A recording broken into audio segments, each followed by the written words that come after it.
Hello, everyone. It's like, thanks for showing up. This is our afternoon keynote. This is Ralph Echemendia. I got it right.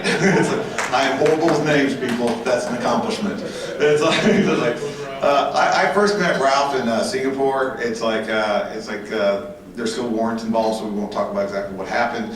But he's a great guy. He is the certified ethical hacker. He is one of the most notorious, well-known, underground hackers that you probably haven't heard of because that's the way he likes it. It's like, so to speak, it's like he's, if you've seen the movie Savages with Oliver Stone and you liked how cool the tech stuff was because it was actually pretty freaking accurate, that was because of Ralph. It's like he does a lot of stuff in LA and stuff, when it comes to securing digital movie rights, and does all kinds of other horrible, mean things to computers. So we will leave that there, and here comes Ralph.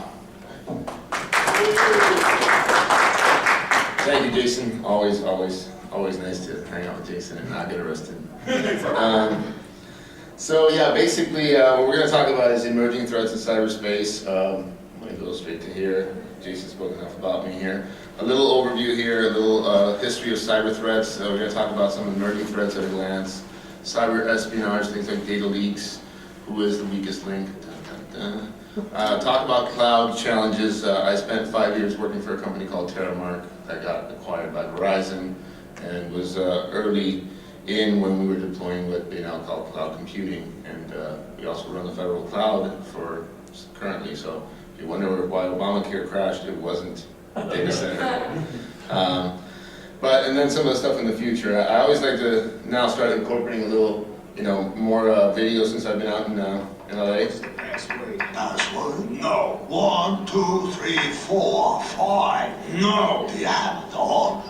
Yeah, her name's Muffin. Is the password Muffin? Yes, it is. Come on in. That's the way we used to do it, right? The early hacking days. And I like to start that with the history of all these events. Here on the top, you have kind of a chart of network vulnerabilities, right? A network security timeline, and the adoption of certain technologies within that timeline. In the bottom, we have basically wireless or web applications, or application, not network, but applications, right? Now, if you notice up there on the top, the very first kind of incident that got the attention of people was the Morris one on ARPANET. And after that, the first commercial network firewall was adopted.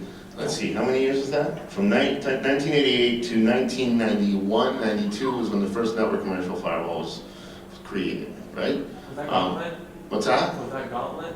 No, it was Checkpoint, really, that came out with their systems, with their, what do they call it?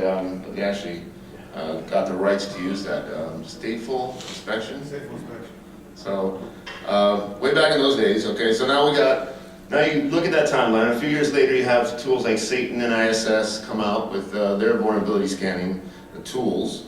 And a few years after that, we start seeing, well, actually a year after that, we start seeing mass hacking start taking place. And the first time that they tried to address most of the issues that these scanners were actually finding were related to not patching certain systems. That was pretty much it. We kept up to date, but even till this day, patching systems is not exactly, especially mission critical systems, is not something that you can just go and do. Hit the update button and hope it all works. So that was the first time you start seeing, an event, which is these little black ones, and then you start seeing certain adoption of technologies by all industries, okay? So it was quite a while, basically, between 1988 and the first time that they were patching or addressing the issue of patching using something called PatchLink. Then we saw Nessus come out, and by that time, in 1997-98, by that time now it was somewhat adopted for consultant vulnerability assessments to be done on the network. Hire a consultant, have them come in, do that, right? And then we have Windows Update came out. Finally, we go into Code Red and into the more of the 2000 era here. Code Red hits, Lammer hit, and look at what started being adopted and when it started being adopted. Trustworthy Computing Memo, in-house network vulnerability scanning finally was adopted around 2003. Then finally, in 2004, around there, Windows came out with a firewall. So up on that point, most people didn't have a firewall on their Windows installation, which was at the time, of course, the most broadly deployed operating system. So all this time, we're talking from 91 all the way up to 2004, there was no firewall on the user's machine. Maybe on the network they may have been, but not on the user's machine. And then we had, software as a service, vulnerability scanning, and PCI standards, and all this kind of stuff. So my point here, and as we go into the web application side, it's even more interesting. The point is that we're always reactive to an event. And when an event happens, then we go and try to figure out what technologies exist that we should adopt. But a lot of times those technologies exist before the event happens. When we look at web application here, even to this day, web application firewalling is not really, in my opinion, highly adopted. So we're now changing into a whole different area. The network is not the focus anymore of hacking. It happens to be the data. That's what most hackers are going for. It unfortunately has become a much more money-driven world. So there's financial motives for hackers to get access to certain data, whether it's being sold on the black market or whether it's being sold to a competitor or whatever it may be. So really the focus is now all on the web applications, since everything is a web application. So you look at this timeline starting in 96. At this point, the PHF vulnerability, by the way, prior to that, if there was a vulnerability somewhere, there was 15 different names for that vulnerability. And that was the first vulnerability where everybody kind of got together and they said, okay, we're going to have this organization here to figure out what we're going to name that vulnerability, because IBM called it one thing, Symantec called it another. So we start there. Yes, there were some other incidents prior to that, but then you had things like AppShield and AppScan and tools like Whisker that helped us to determine whether certain web servers were vulnerable and so on and so forth. And Code Red hit. OWASP was founded around 2001. Again, you see kind of all the different events that were happening, the mass SQL injection, the SAMI worm, all these type of things. The question is now we're back over there in 2012, what is going to be the next major incident that will basically force people to have to adopt what the real problem here is, which has to do with software development. Most of these vulnerabilities here are not something that, Jason and I can fix. These are vulnerabilities that have to be fixed by the developers, by the programmers who create these applications. There are logic bombs, there's SQL injection problems, they're all input validation problems. But again, what are we waiting for? We're waiting for another major incident to take place. So I like to look outside the US sometimes, and this is the European Network and Information Security Agency puts out this report. And what I want to show you that's kind of interesting here, this is all the emerging threats according to them. And so we've got everything from drive-by exploits, worms, trojans, phishing, denial of service, rogueware, spam, right? And if you notice, there's a lot of them that are rising, right? And there's only really a few that are actually going down. In Europe, it's spam. Spam is actually going down in Europe, but not in the US. On the contrary here, as far as we are the targets of it. The rest of these, if you notice, are up there. We have the current trends when it comes to mobile computing and social technology, critical infrastructure, trust infrastructure, cloud, and big data. And you can kind of see that some things are kind of just the same, and some are going up, but very few are really going down. Now, at a glance, there's a couple of things I want to talk about. Embedded system, bring your own devices, app stores, the consumerization of information technology, the email threats, data leaks, cyber espionage, personal social media accounts, ransomware, all kinds of different things, right? Drive-by exploits. One of the biggest ones that I think we are not seeing enough about, but you will see a lot about, is embedded systems. Now, I've seen this before. Years ago, I had to do a pen test on an organization that they knew something weird was going on, but they didn't understand it. They had some folks come in, look at network traffic, and there's some weird things coming out of these IP addresses. And once we started digging down, there were printers. And the printers were doing some funky stuff. And what they were doing was actually making images of the servers using Netcat and DD, and then taking that image, storing it on the server, and then at weird odd hours overnight, was sending those pieces back out to the web. Who would ever think to look at a printer? Now, if you think of a printer, now start thinking about all these different things that are now coming out. Home automation systems are here, and we're seeing it a lot more. These are These are going to be something that's going to continue to become more and more adopted. Digital TV systems, the new TVs that are coming out, they got all the YouTube capabilities and everything built in, right? There's an operating system behind that. Does any user know how to update that operating system? Ask anyone, they're not gonna know. Gaming consoles, mobile devices, healthcare devices, there's been a lot of talk around healthcare devices. Obviously, I said printers, voice over IP systems. These are all the type of embedded systems where everything that we buy these days is going to have a computer. And those computers are going to have vulnerabilities. And even if they are found and the manufacturer fixes them, does anybody else know how to fix them? No, maybe the manufacturer did their job in putting a patch, but we don't really know how to implement that. Bring your own devices and mobile. This is in fact one of the biggest issues I got to deal with in Hollywood is on a movie production, there is no such thing as a corporate or enterprise system. This is almost always going to be people's personal laptops and they're communicating on personal email. You have hundreds of people working on a movie set. It is a BYOD world. It has been that way forever. So finding forensic evidence after something happens becomes very, very difficult when you're dealing with BYOD environments. Again, this is just another one of the major issues that we have to deal with. And we have, of course, mobile and Wi-Fi is one of those BYOD that we carry all the time. Now, this is definitely one of the attack vectors that we are very interested in when we're targeting someone because, you know, when you look at your iPhone, you know, you don't have enough space there to look at the entire URL. If you even knew what to look for, you wouldn't see it.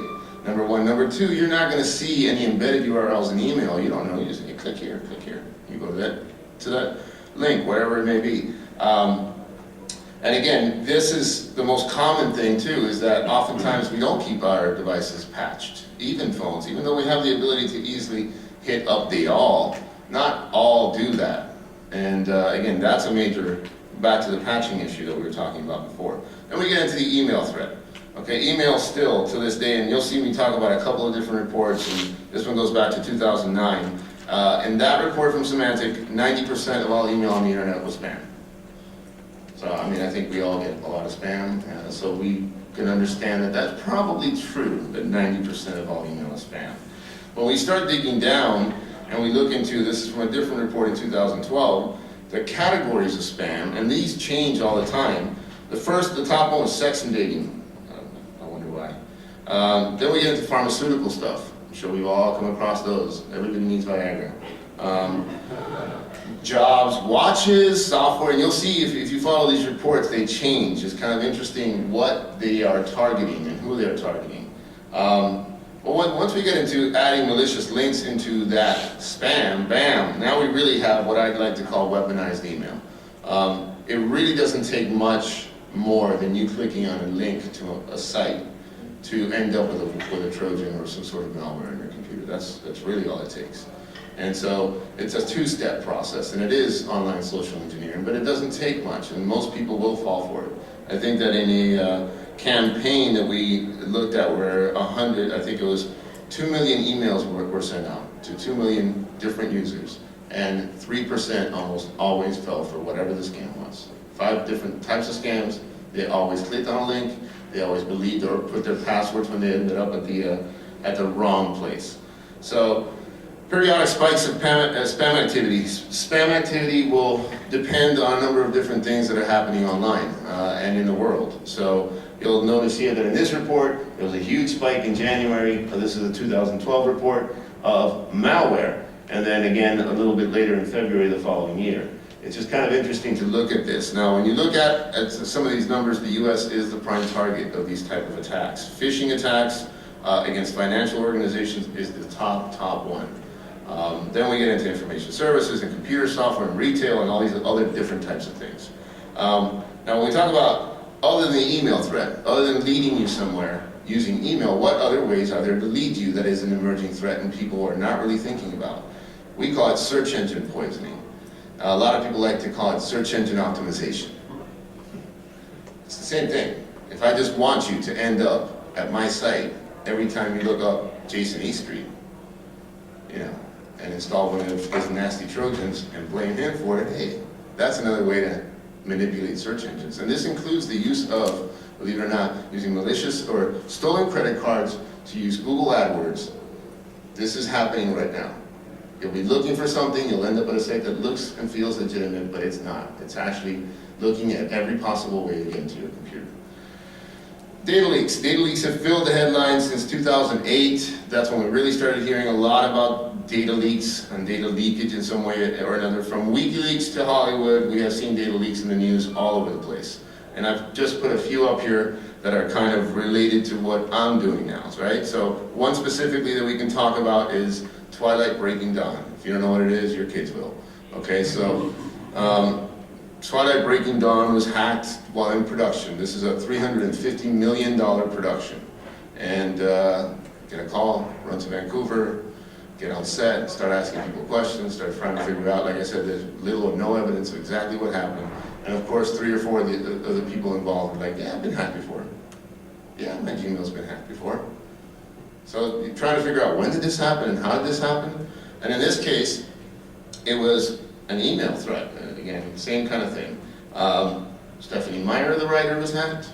She was phished, and they got her username and password, and from there they were able to get to dailies and look at everything that was being shot on a daily basis. Head of Visual Effects was hacked, same way.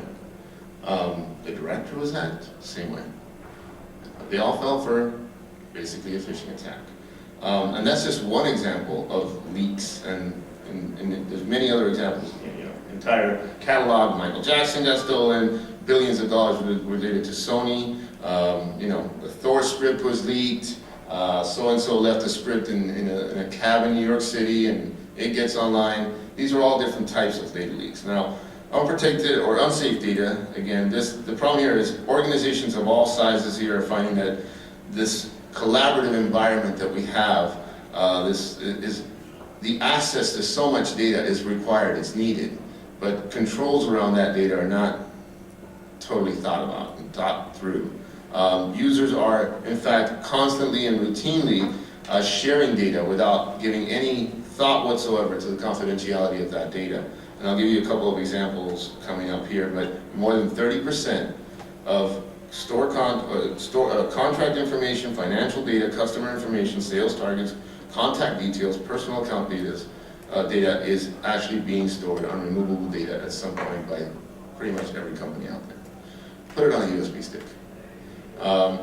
If you ask, and this was from a Information Week report, if you ask, and they asked, I think, 1,029 businesses that have more than 100 employees, and they said, do you believe it is possible for your system to have been infiltrated without you being aware?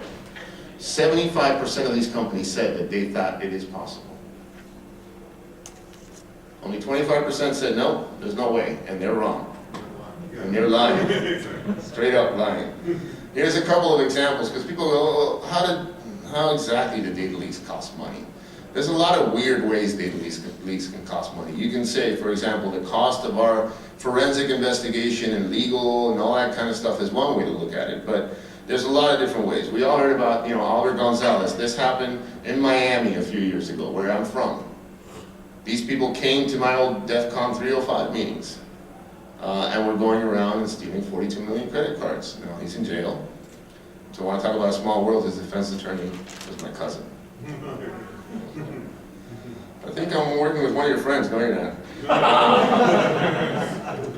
So 11 men were involved in that. That's still ongoing. TJ Maxx, Office Depot, Office Max, Barnes & Nobles, all these organizations were hacked nationally, get this, from one road in Miami. Because all those stores are in one place. They got into the POS systems of those places, and then got into the POS systems of every other organization. Another weird one here is, this is an incident that happened a few years ago back in England. I like to look around and all the different ways that we can look at data leaks and what their costs are. In this case, this organization called the British Home Office, they're very, very nice in the way they say things over there in Britain. That's actually the jail system. There was a confirmed loss of a USB stick that contained the unencrypted personal data of 130,000 convicted felons. And you'd think, well, so what? Right? Well, this loss of this one USB stick cost the organization that was the service provider to that, whose who was the one who took that and lost it, a $1.5 million contract. Number one, that's a way to look at data loss, number one. And number two, several of these inmates then sued for privacy violations. Who the heck would have thought that was going to happen? So there's a lot of different ways. I mean, there's things that you don't even think about. Used hardware, people go, what about used hardware? Go to eBay and look for a used hard drive. Look at the cost of a used hard drive and look at the cost of a new hard drive. Why does a used hard drive cost more? Because it has data in it. And nobody really thinks about that. There literally is a market in buying used hardware and using forensic tools on used hardware just to find data. Then we've got things like Google, and people go, well, do you mean data leaks on Google? What are you talking about? Well, we don't really need like weekly leaks or any of that kind of stuff to find data leaks. And this, I love doing this one because it's real simple. There's literally hundreds of these Google dorks that are documented on Johnny Long's site, but one that I always like to play around with here is just to say, hey, well, let's see, if we wanted us to focus on targeting the military, we can just do that. And then we can say, well, I want to make sure I can look up any Word documents, only Word documents, not websites, for the word classified. Now let's say I'm just starting. So I'm just starting to understand or want to understand how classified information is being dealt with so that I can get to some classified information. If I do this search on Google right now, 3,700, according to Google, about 3,700 Word documents are sitting on a military website with the word classified in them. This is not that they're name classified. The word classified is in these documents, and Google is doing all the searching. So this is completely passive for me. Okay, now, let's look at this. Even, again, I don't expect to find a classified document on the first page of Google, but among 3,700 Word documents, I think there's a pretty high probability we'll hit one, if not many.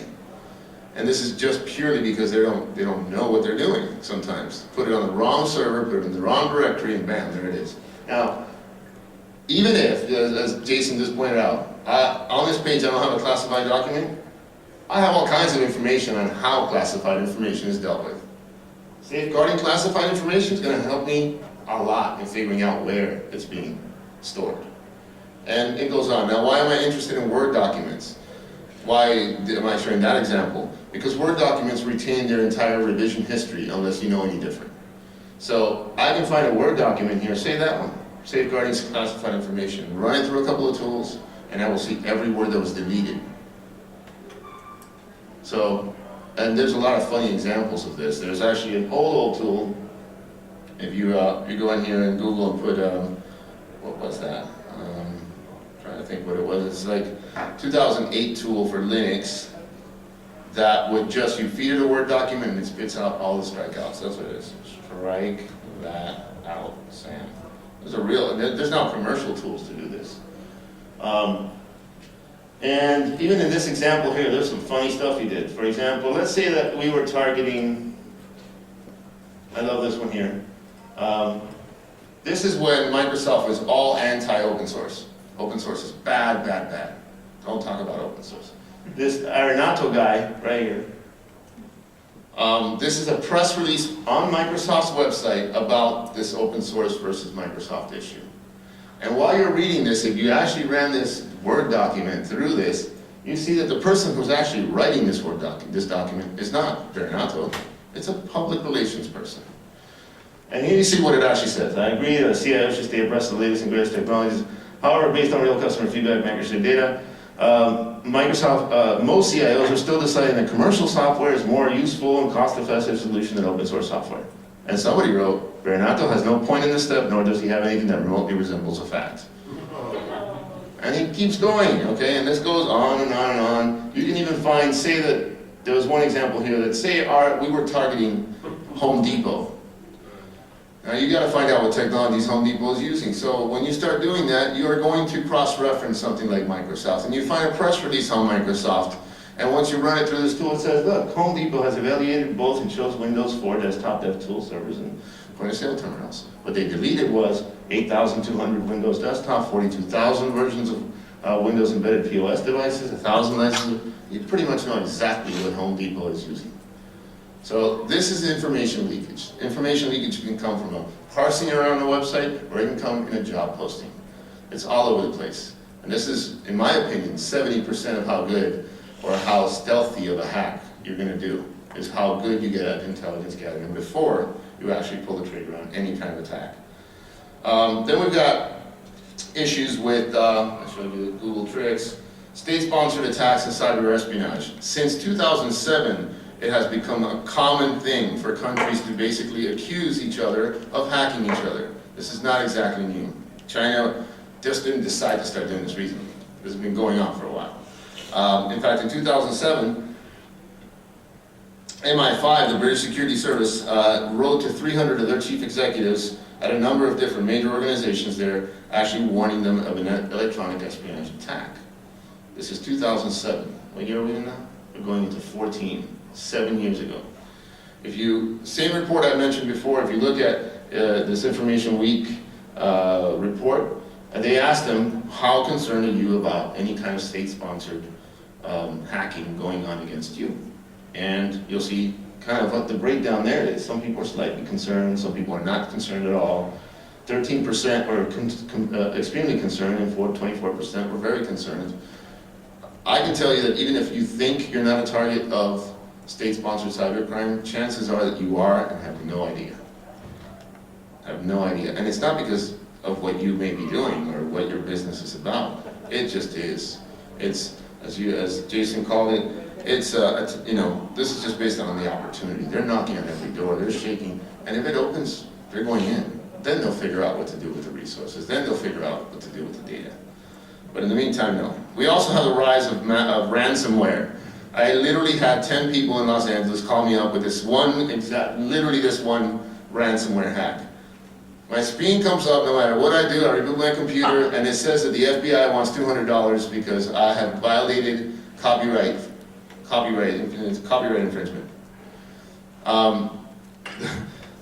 It's hilarious because they believe it. You have several of these people paid, gave them their credit card number to make matters worse, and said, "Can you? Okay, I'll give you the money. Give me my computer back." This is a rising problem. You're going to start seeing a lot more of this. Yeah, there's one that encrypted the whole hard drive. You see that recently? And said, "We're not, unless you pay us for it, we're not going to give you the key to decrypt it." There's going to be a lot more of this ransomware. The weakest link, well, wetware, that's what I like to refer to us as. There's software, and there's hardware, and then there's Jason.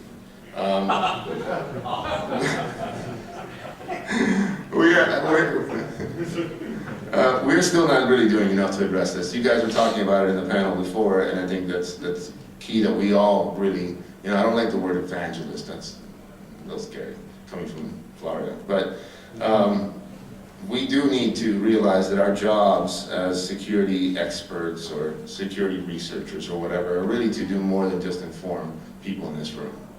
It's more important to inform the people outside this room, because they're the ones that are going to be, when I have to deal with tech support problems with my mom, that's the worst, okay? So if there's anything I can do to make sure that they're all taken care of.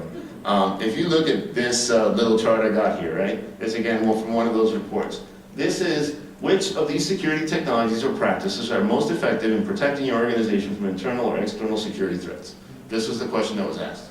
And this is for 2 different years. So 2012 is green, 2013 is blue. This is where they're spending money, literally from high to low. On firewalls, on data encryption, on VPN, on gateway, let's see, malware, endpoint protection, strong passwords, blah, blah, blah, blah, blah, blah, blah. And all the way down there is end user awareness.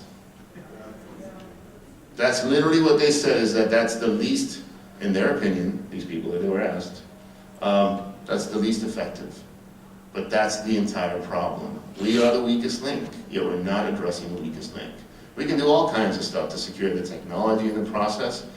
Securing people is a whole other issue, and we're not doing enough to do that.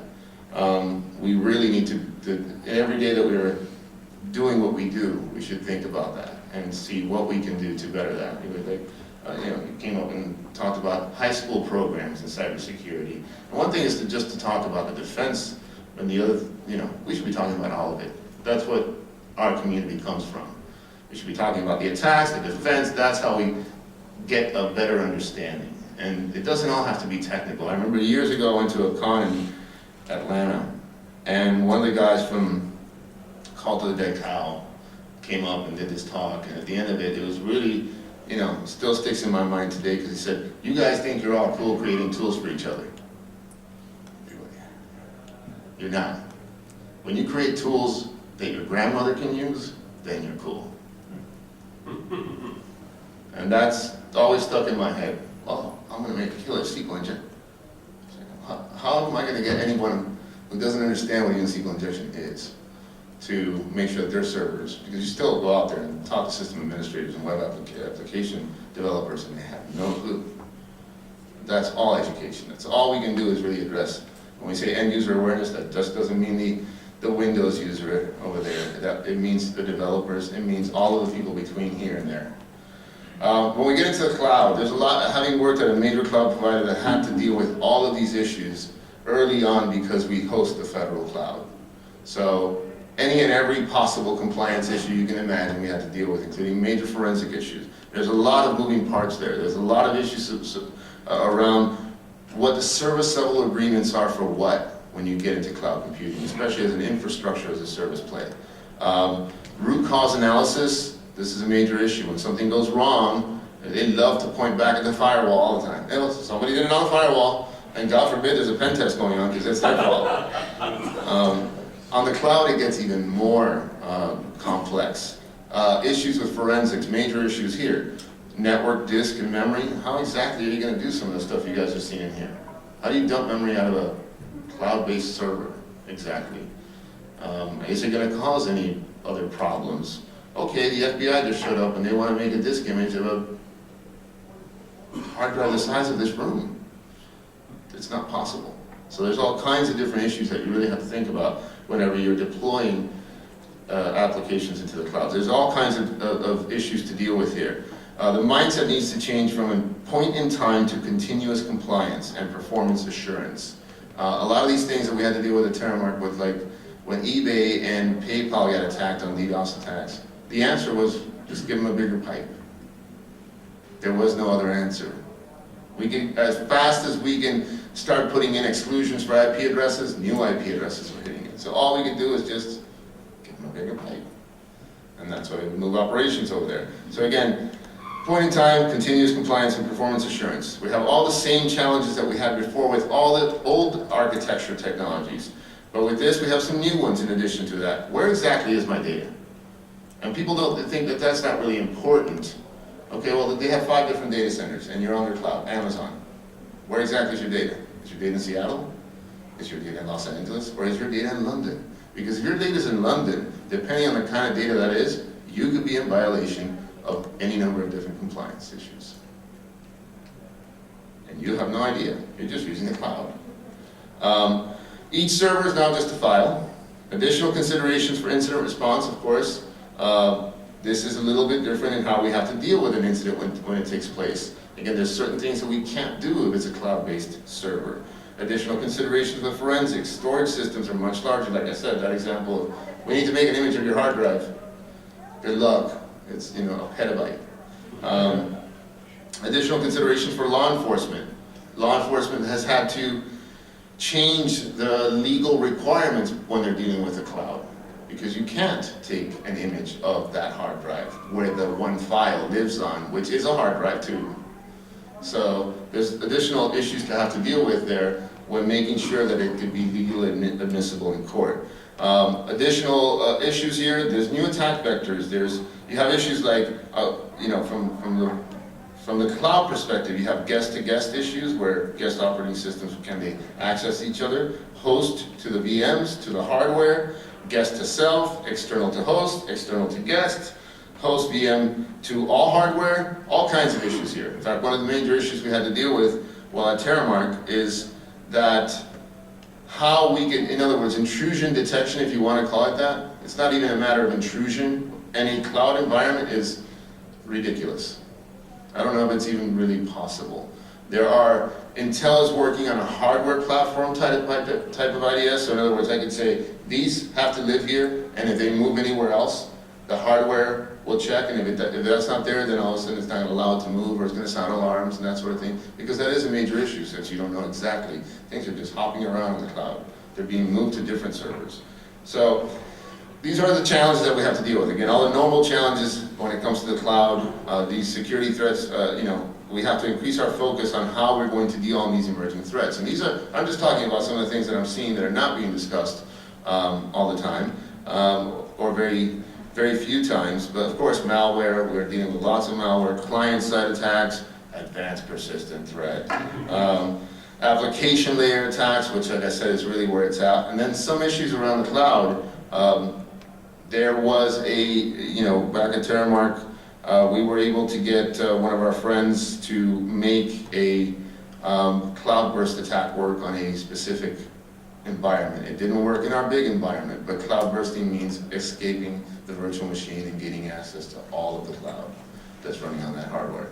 So these things can happen. These are emerging threats. Every time that we make these kind of changes, we're going to see an additional few attack vectors be born along with these major architectural changes. So according to, this is the future.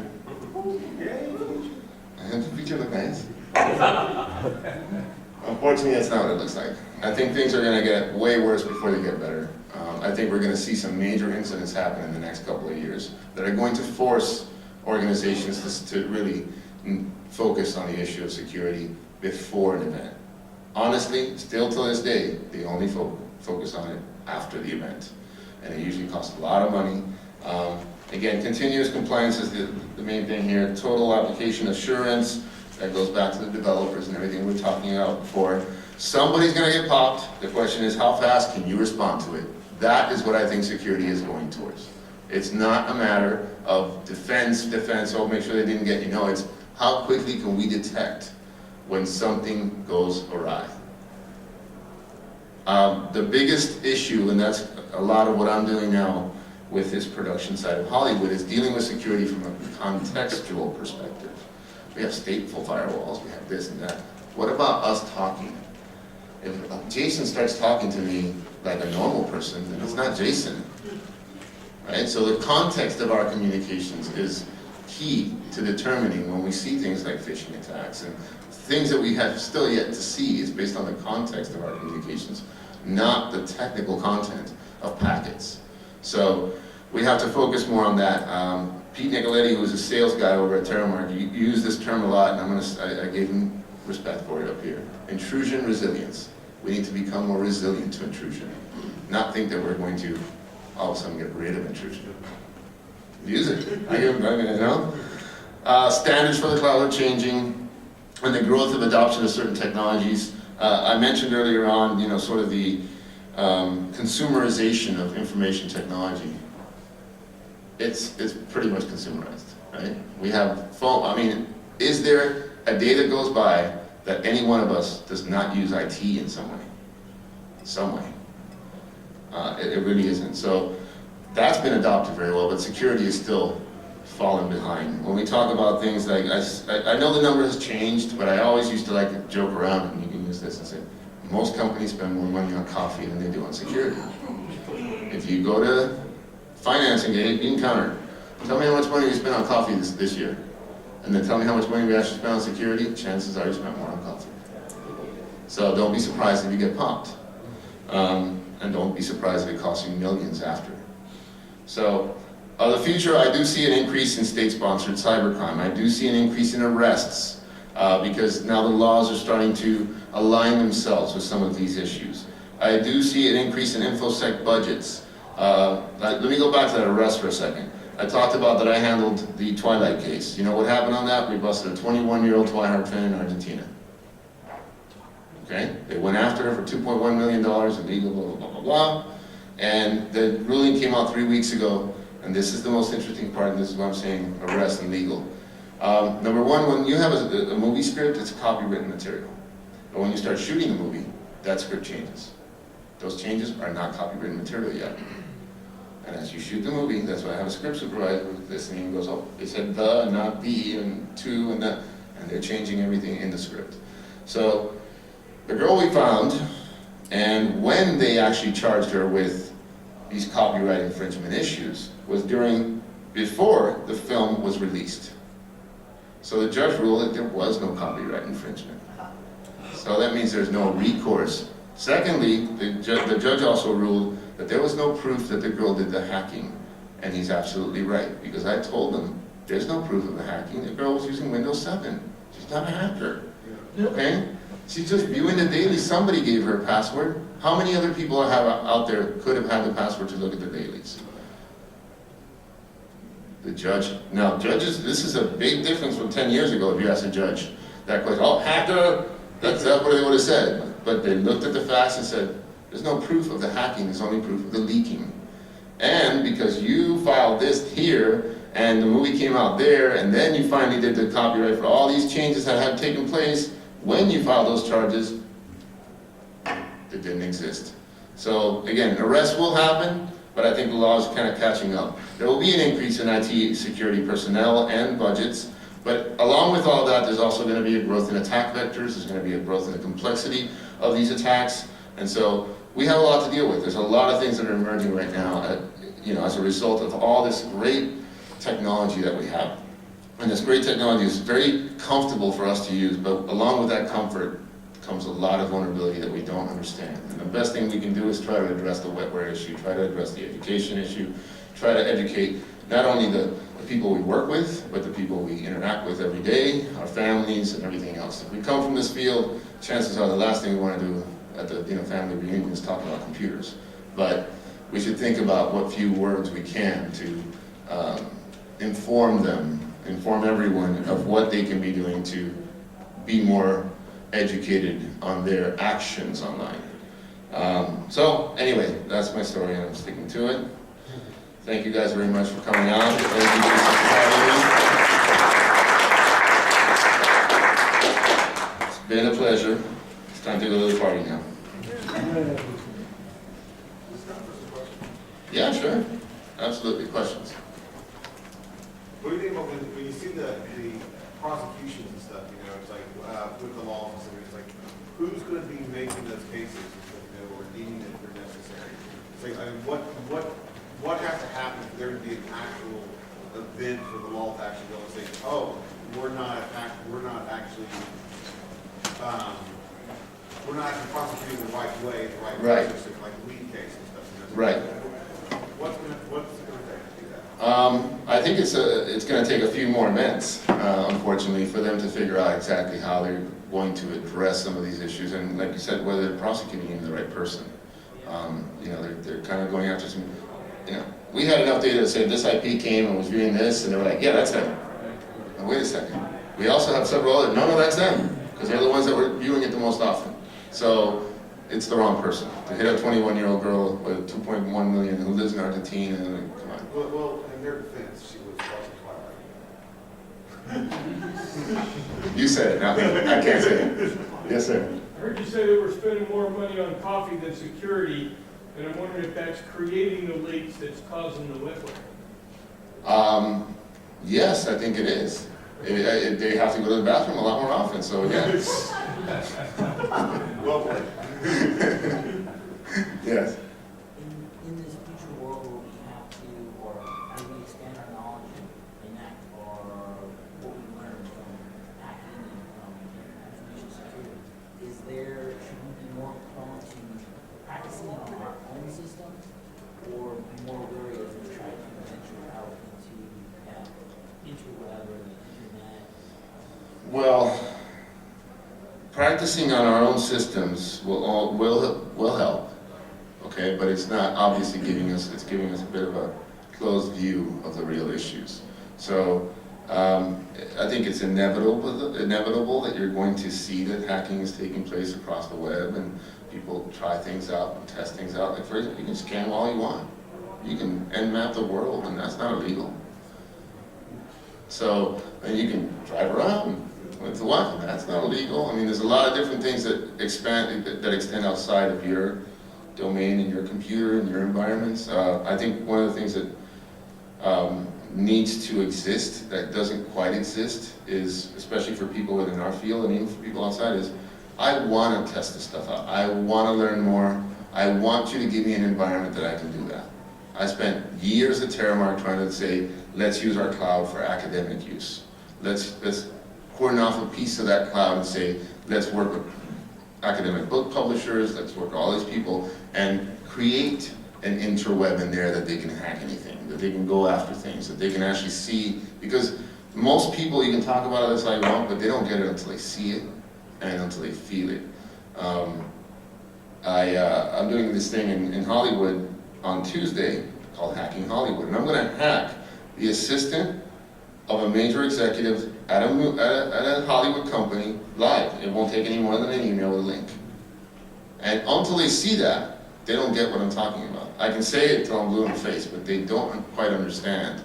And they won't the funny thing about it is, we all hear about Trojans and viruses and malware, but have you ever seen one? Most people, the answer is no. So when I show someone a Trojan for the first time, and in other words, the command and control of a Trojan, then you start seeing their faces go. Slowly start dropping. When you turn on the microphone and turn on the webcam and start showing somebody's face, and then they're like, now if this happened to you, how would you know? Back to the issue of resilience. It's not a matter of, oh my firewalls, go blame that guy. No, how would you know that this is going on? And I think that that's where the technology is lacking, because we're not focusing on the context of the communications. We continue to focus on all the tech of the communications. Yes, sir. You made a prediction that a major disaster is going to happen. Can you kind of elaborate on what you think it's going to take place at? Is it going to be on the cloud, you think?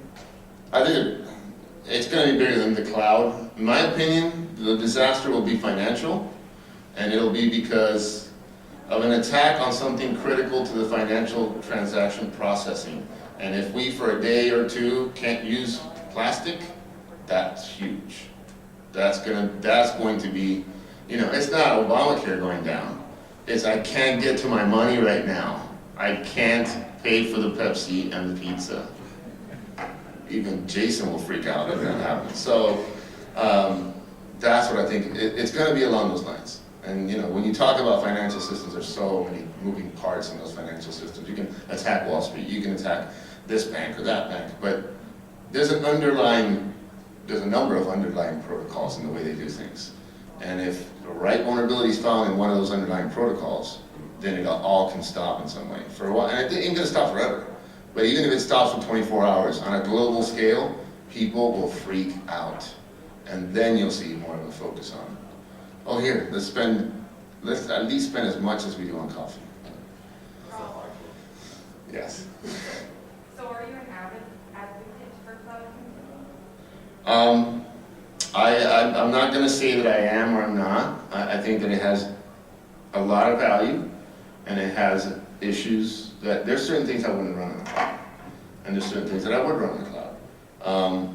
And even when there are things that normally I wouldn't run on the cloud, but say because of the organization and what they want to do and the politics and whatever, they want to move certain things to the cloud.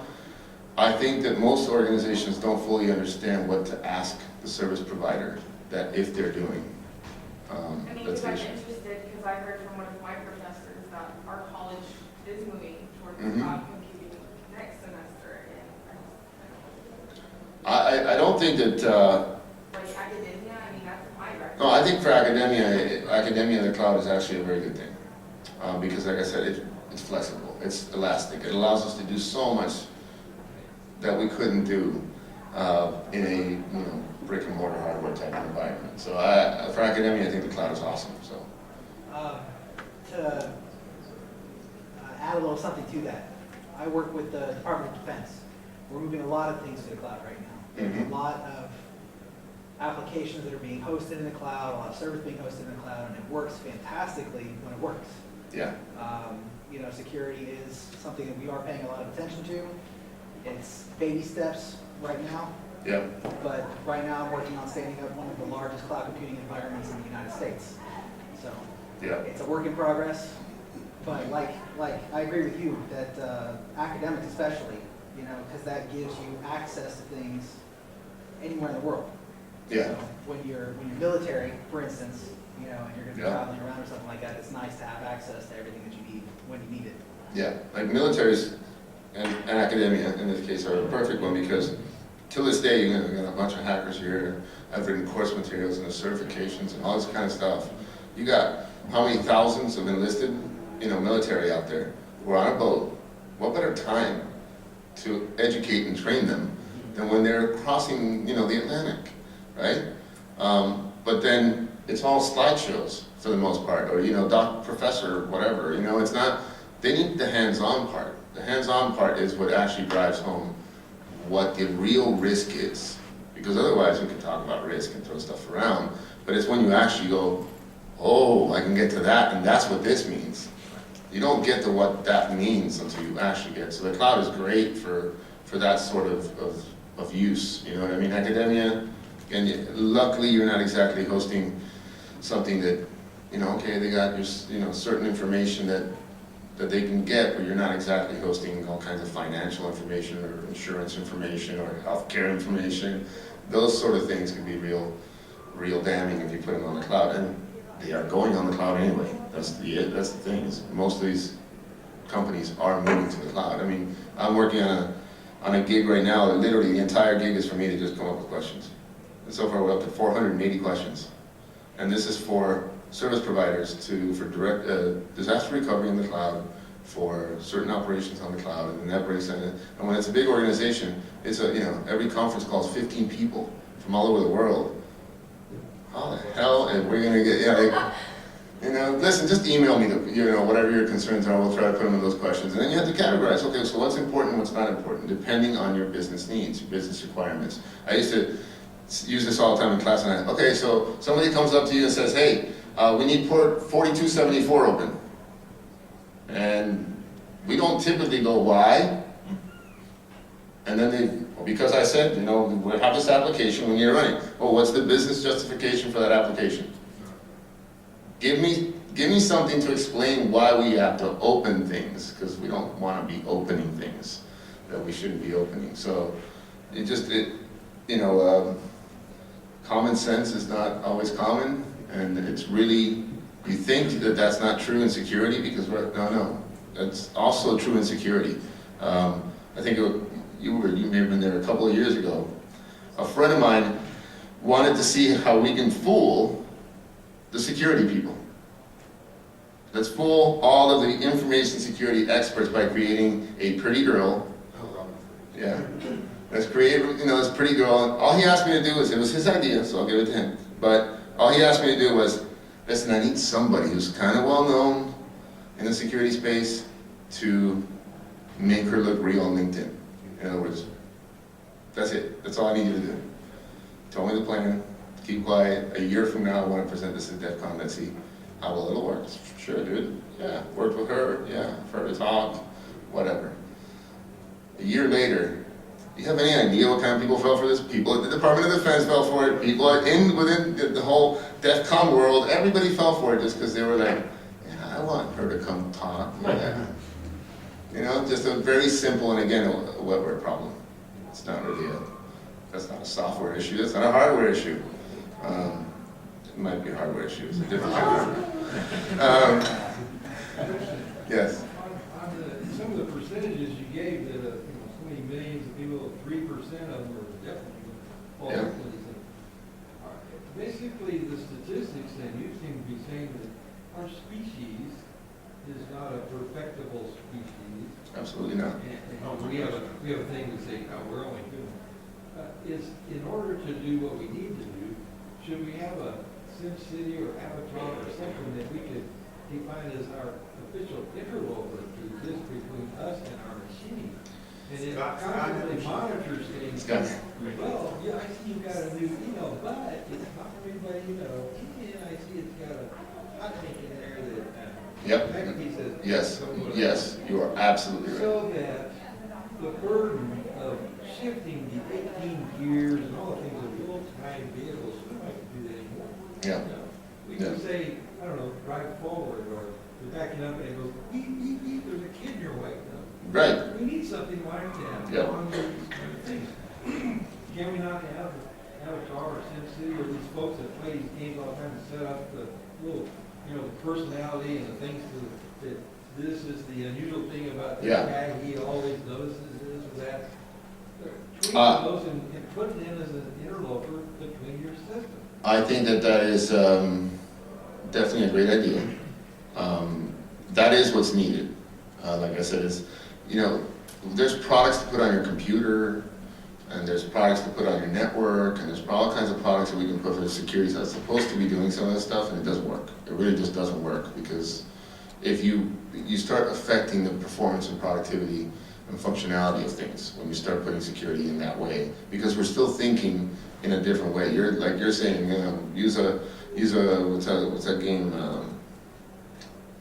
What's it, real life? What's it called? Second Life, like Second Life and things like that, where you know it's a whole different world. You're in a completely, you know, the concept of that. You're right on. Is that's the kind of thing that's needed.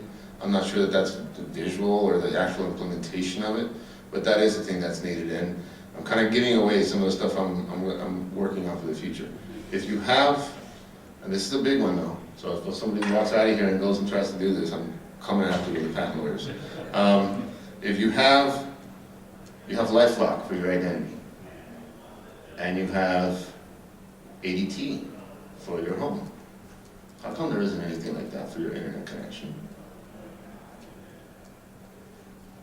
Seems simple enough, right? Don't go out and do this now. He's already looking up the patents. Yeah, there's no NDAs in here. Yeah, no, there's no NDAs in here. So I was not going to talk about this, but you brought this up. So nobody's really addressing it. They're addressing it on the computer. Oh, let's put semantic everything on here, and let's put whatever. We can get around that just the same way, because the user is the one mandating that. Like, I have it all the time. Okay, can I install anything on my Mac over there? And yeah, install Little Snitch. And then I got a serious support problem, because they're like, I just had a message that said this has popped up. Do I allow or deny it? Well, do you know what that is? No, I have no idea. Well, did you hit deny or allow? I hit allow because I didn't really know what it was. So you're still, yes, it's a valid and working security tool, but you're giving it to a person who doesn't know what they're doing. So it doesn't really help. So why, back to your thing, why aren't we watching it at the network? Why aren't we watching it at the router? Why aren't we making those kind of determinations at the router? And I think the reason we're not doing that is because that has to be left up to people, mostly like us, who know what we're looking at. To say, yes, this is okay, no, that's not okay. Oh, well, let's look into this a little bit more because this looks weird. That's what we do. That's what we like to do. You can't expect that from somebody on the other end, so it's almost always going to happen. How that's going to happen, I'm not exactly sure, but that is what needs to happen, is that there's a layer between our traffic and what we do. We just wanted to give this to you as a Oh. token of appreciation. Thank for you. coming out and speaking My for us. pleasure, man, my pleasure.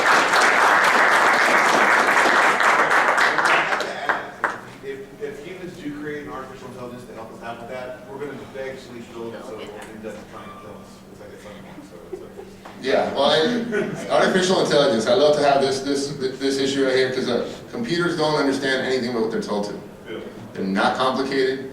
So whenever you hear people talk about it, unless you came up with some new way of computing, that's just a concept for sci-fi. Until you come up with some new way computers do what they do, which is not, as long as a programmer tells them what to do. No, it's the logic of the human being. So they're not really thinking for themselves. Like, come up with a program that says, think about it this way. Like, we can play chess because that's math. But, you know, here's a gun. What do you do right now? A computer's not going to have the intelligence to go, duck, give me your You money. need it to be schizophrenic. So on the one hand, it would say, I'm going to be an aggressive hacker who would pose things to you. And you would know if it's real or not. It's not part of it. Yeah, but back to educating, right? Back to sort of, that's a mechanism for learning. Thank you all.